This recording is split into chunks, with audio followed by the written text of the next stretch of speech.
Are you prepared for a tale of sacrifice and iPad repair? Is this the end of our hero? Will he succeed? It's gonna break. Not without sacrifice.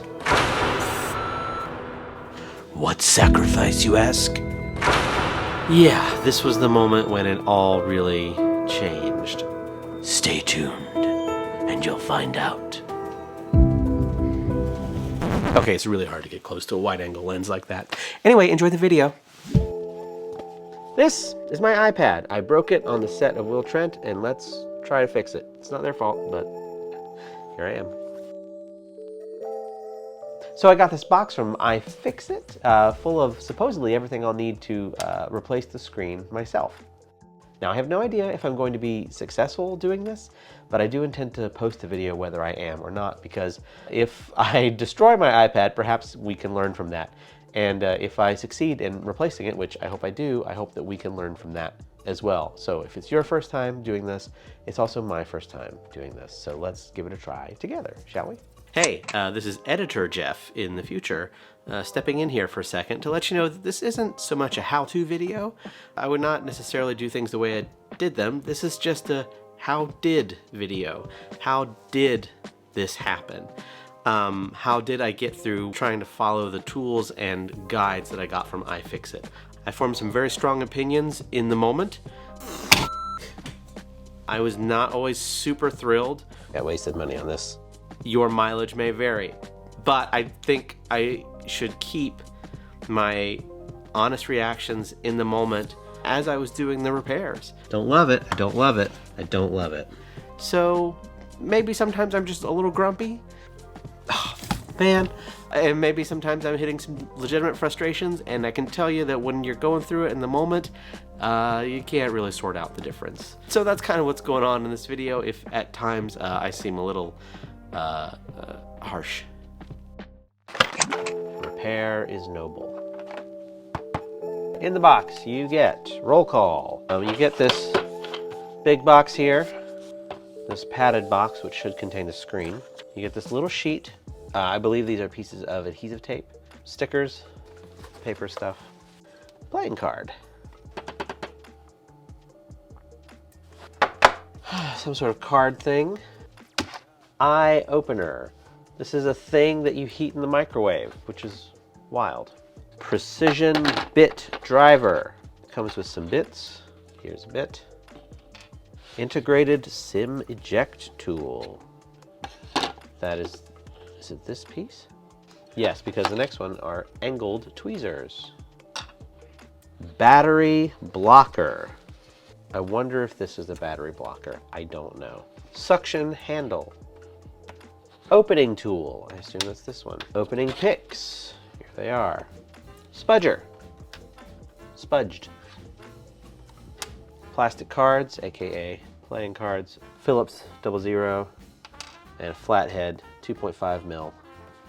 Sorting tray, which is the white thing it came in. Got it. But that's what comes in the iOpener kit.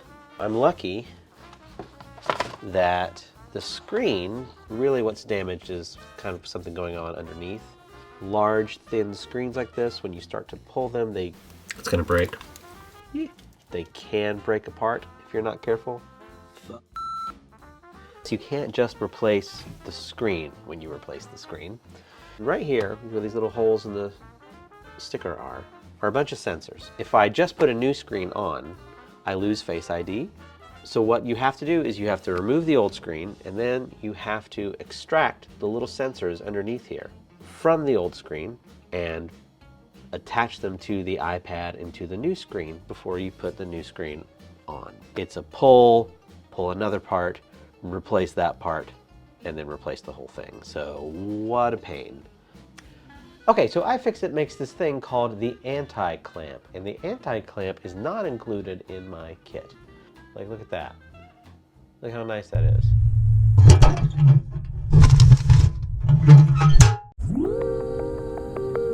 Well, I got my iFixit clamp thingy in the mail. and I'm ready to get going on this project. Following along with the guides, the first thing I've got to do is heat up this thing called the iOpener, which is this big tube of, I guess, jelly or something. Some kind of gel that gets really hot. That heats up and you put it along the edge and it helps you open it a little easier along with the clamp. So let's do that. Okay, heat it up.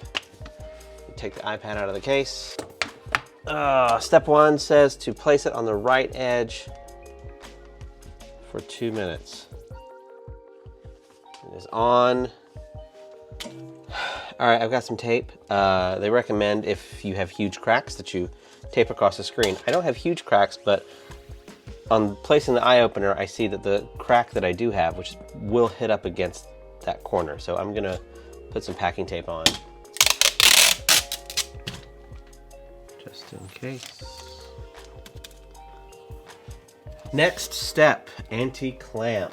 You gotta unlock the anti-clamp. So it comes in 2 positions. You have a regular position and you have an unlock position. So she's unlocked. Place an object under your iPad so it rests level near the suction cups. I've got a book I'm gonna put under. This little journal thing. All right, that'll work. Okay, sure. So I have the clamp sitting on a Wacom tablet, sitting on a book, sitting on an Apple box, sitting on my desk. So I think I need to reheat the iOpener. Now it says that I can move on to the anti-clamp. Place my clamp, firmly press down on the top to apply suction.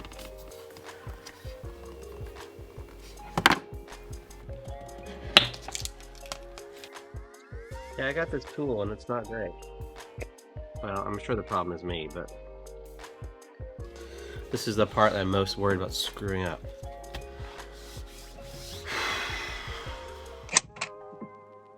Okay, so in this moment, I spent a long time, probably longer than I would spend now, trying to get the screen off because I had never taken an iPad screen off before. So it took me much longer than really I think you need to see. So I'll just kind of hit the highlights here. Oh, maybe. I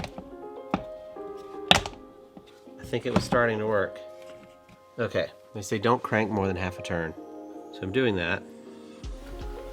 I think I'm starting to get a gap. It's not good. Look, I'm not gonna blame the tool. Something else that doesn't help is that this frame is kind of bent. I hear adhesive, I hope, moving. Ha ha! Ha ha ha! Ho ho! Look at that! Look at that! Everyone, every camera gets to see this. Holy shit! All that sturm and strang over getting a little pick in. Next step is to kind of run the pick all across. The thing is, I wouldn't do this if I didn't have to, but the screen was bleeding so much that it was unusable. I need to draw on this because I animate and I need to be able to do that. Plus, you should be able to fix things, right? It shouldn't be some crazy dream to like repair the things you own. No, I'm sorry, I have Macs on this shelf that are 20 years old. So these MacBooks over here, you could just take it apart and fix it. So now here we are. I don't think it's so unreasonable to be able to want to fix things. And to be able to use macOS and iOS and iPadOS, because I hate Windows. I grew up on Windows. I know how to use it, but when I got my Mac, it was like I had an extra arm all of a sudden. It's like all the creative stuff that I've been trying to do on Windows, I was doing it, you know, Photoshop, video editing, all of it. As a kid, I was doing it, and I taught myself how to do it, but all the ideas I had, I was fighting the software along the way. And then when I got one of those old Macs, when I got one of those, suddenly I could just do the thing. It was a computer that thought in the way that I thought. There are just different ways to do things, and there are different ways that people think, and there are different things that work for different people. in all areas of life, and computers are the same. But there's also just tools that I prefer. I'm not going to say better. I'm just going to say the Mac thinks like I think. iOS, iPad OS, they think the way I think. And so I want to be able to use those tools. I want to be able to fix those tools. Let's see. I almost feel like I should throw a couple of picks in. It's like I'm making a iPad Stegosaurus. So I've got my little heated Stegosaurus here, cutting the corner adhesive. Ooh, we're getting some cutting. Uh-oh. We are getting a break right here. Damn. Oh, this is gonna get dicey. All right, let's get the heat back on. It's gonna break every time I pull the glass spiders. Glass spiders sounds terrible. Don't love it. I don't love it. I don't love it. The scary thing is when I get to the top. The top is full of sensors. Sensors that you need to keep, that you have to transfer from this broken display. You have to pull those sensors out and transfer them into the new display. Glue sucks. See, because the thing is now, if it wasn't damaged before, now the screen is like no return. Like I have to get this replacement to work. Now it's completely usable. You'd think that like, oh, well now this part's broken, so I can just break away the rest of it, right? But no. All right, let's check a schematic. Let's fast forward. Yeah, I dropped a pick in inside of me.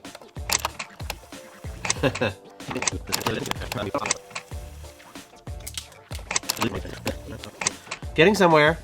Oh, screen's lifting. Okay. Okay. What?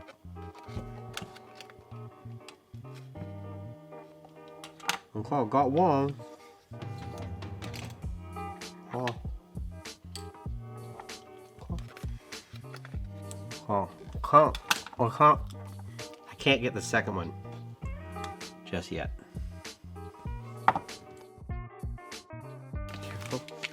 Careful. Set it to the right.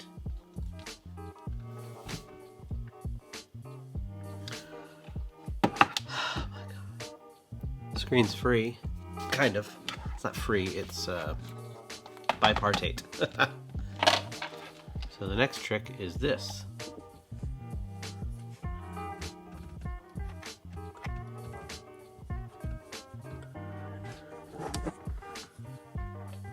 And the 2mm. Put that one separate. Alright, let's go. Oh, it's nice. It's nice.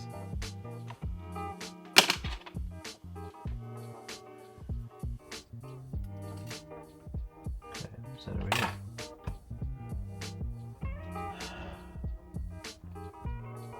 These guys?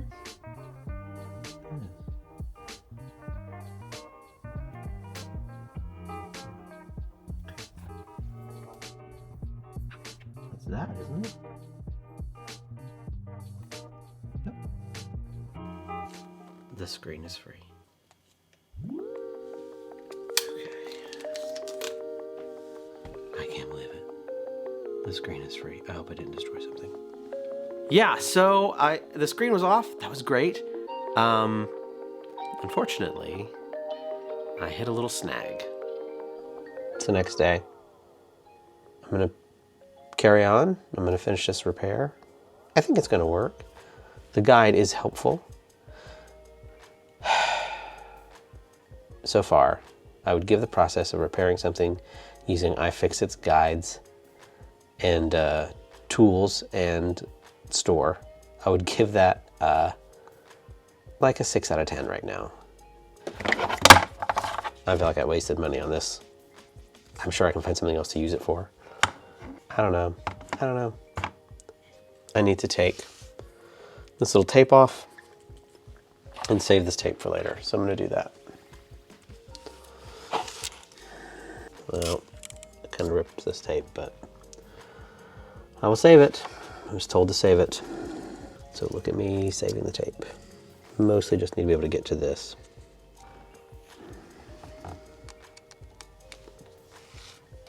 Take that out. Teeny tiny little squirrel.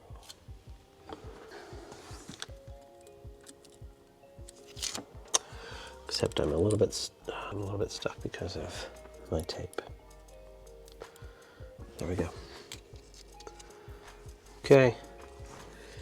You know, I won't remove the bracket if I don't have to. No, I'll have to because I've got it. Yeah, I have to remove this bracket. Okay. Bracket removed.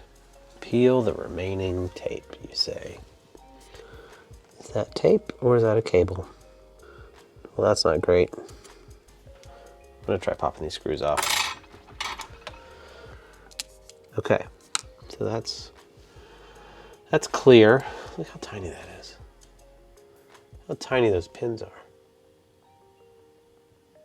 So now I've got to try to remove these. So I have a sensor here. Got this, it runs all the way over to here, and a sensor here. Okay, and stuff in here. So I've got to apply heat. So back to the old. Yeah, this was the moment when it all really changed. Now I've got to separate the ambient light sensors. Joy! Alright, let's see if I can. Oh boy, okay. Oh, I don't know if you can see that very well in the video. I wasn't sure if that had happened in the moment. Fuck me, I heard something crack. Is that a break?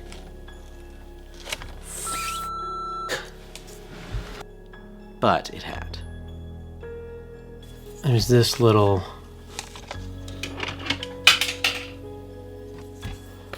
right here. If you remember, that little hole right there, there's a sensor on the other side of it. Right here. Right there. Look at that copper. That is a cable disconnected from the ambient light sensor. I may have just f***ed it. Maybe I can...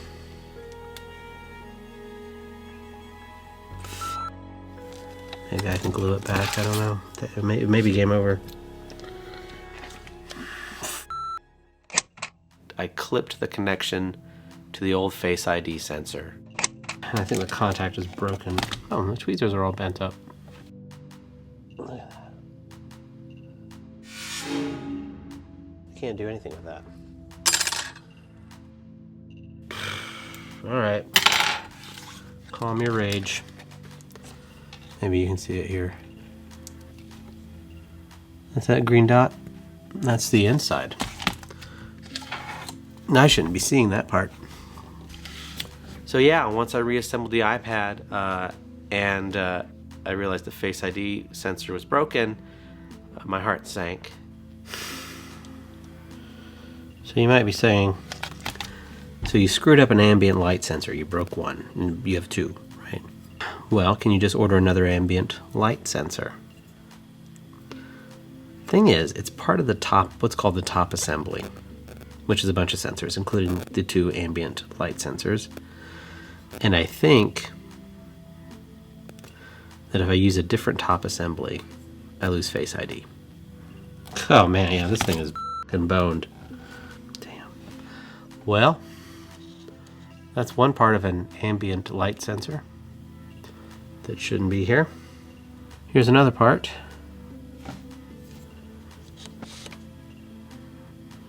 Look at that. That little thing. Next, we're going to take the microphone, I guess, out. Let's see if I f*** this one up too.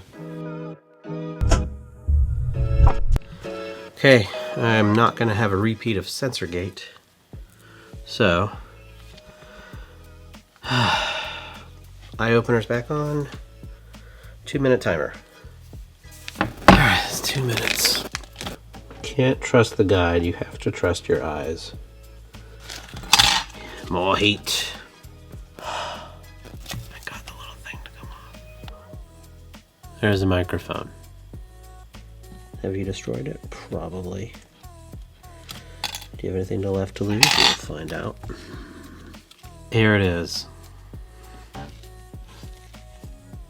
There's a name to my pain, and it is the iPad top sensor assembly. This right here. The source of all my woes. Alright, continuing on. Okay, let's look at the screen. Seems nice. There it is. This is where the sensor assembly is supposed to go back into. So that more or less seems right.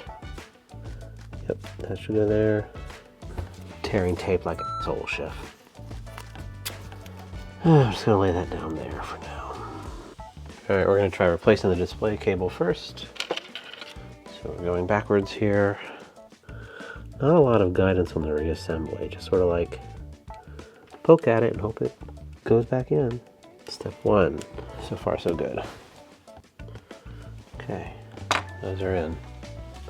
Okay, attaching screen to iPad. Here we go.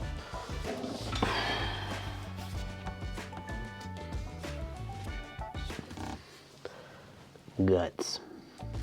Oh, the SIM card I never used. There it is. All right, here we go. Okay, so it's got to go right there.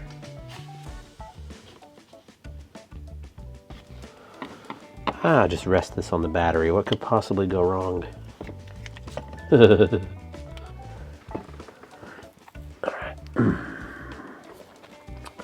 So there's a little bitty, oops, to this hole.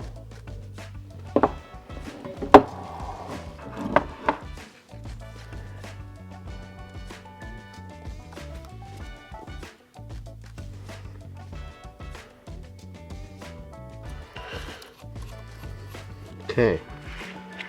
Okay, that's in.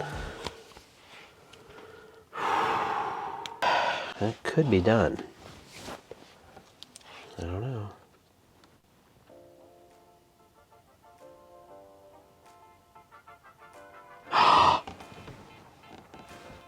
It works. I think it works. I think I did it. Holy shit, I think I did it.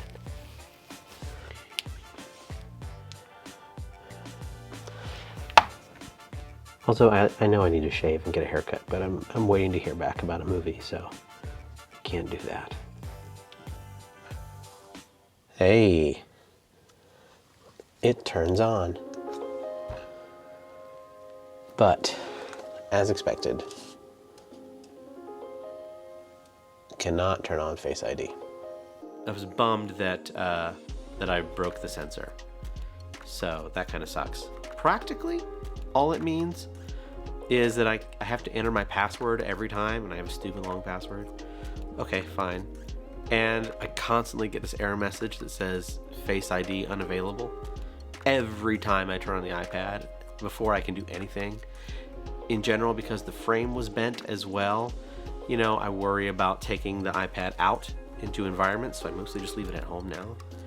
The iPad is enjoying a full, peacefully retired life of daily use at home, where I draw on it just like I needed to, and I animate, and I deal with all the minor inconveniences that come from a repair that was almost right. Okay, cannot turn on Face ID. Okay. Win some, you lose some. But it works. So yeah, that's the video. I hope you enjoyed it. You know, again, this is what happened. This is what I did. I recommend you do a much better job, or you go find a repair shop if you can afford it. Really, for me, it was better in my budget to just try to do it myself, even knowing that I might, as I did, kind of mess it up. But am I happy I did it? Yes. Yes, I am glad that I did it. I learned so much from the repair. We learn so much more from our mistakes or our things that don't go well than we can learn from when everything just kind of goes our way. So I am no longer afraid to take on these kinds of repairs. I hope that Apple's devices continue to become more repairable by the end user. But if this is as bad as it gets, okay, I can do that. So hopefully that will allow me to continue the thing that I like to do, which is to buy a device once and use it for a long time. I tend to get about 10 years out of a device if I can, an active use or semi-retirement or some other use. But again, I have these like 20-year-old Macs here, and some of them can run Linux and stuff. So who's to say when a computer is really dead, I suppose. But that's it for me. I hope you enjoyed the video. Gosh, if you watch this whole thing, it'd be really cool if you would subscribe. That would really be nice. And I'll see you next time with another tech video.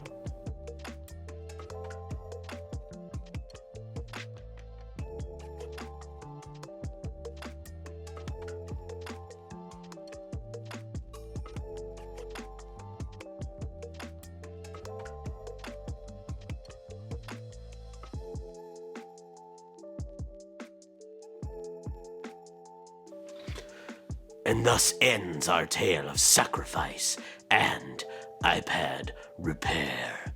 See you next time. Yeah, still difficult. Okay, well, bye.